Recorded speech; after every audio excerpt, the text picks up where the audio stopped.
beginning was just realizing that art is healing. I was given a piece of clay when I was depressed. A neighbor handed me a pipe with a tennis ball and 5 pounds of clay and just said, I want to get you started in this. I think it would get your mind away from your sadness.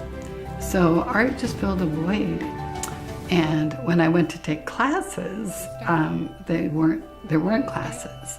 And so we started the Old Town Artisan Studio in 2009. Our mission is to give free and low-fee classes. We have the mobile art program. We want to take art to places that wouldn't have art otherwise. And what we discovered very quickly was as people see the art being done there, they want to do art. One neat thing about art is that all ages can enjoy it. You can be sitting there with your grandma, your mom, your dad, your brother, and all doing the same art project together, and everybody coming out with the most memorable moment ever. When I'm doing it with my dad, it kind of just brings us together closer and stuff as a family. When you paint, it's like, it makes you proud because you finally do something that you can actually do. It got to a point where people saw what we were doing, and more people wanted us to come and serve them. So we ran out of space. We moved into another location, and the same thing happened. Well, think of the kids that don't have art in their schools and have never picked up a paintbrush. They're cutting back. Music and art are one of the first things to go. I see it every day. I see kids walk in a regular choir class and leave with big smiles on their faces because they got to be a part of this art, which is something bigger than us. When it comes to like ceramics and stuff, it's just so cool to see what you've made just out of a spinning slab in your hands in water. Well, I think the interactive art part actually means that you can touch, you can feel, you can express. If you have a story, you can tell that story in the storytelling mound and invite family and friends and children from schools and classes.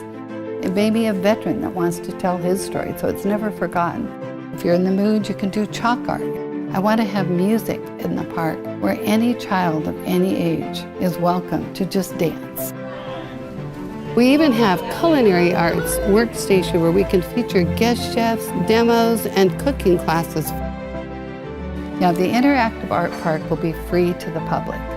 It's going to be available hands-on interactive art every day, all year.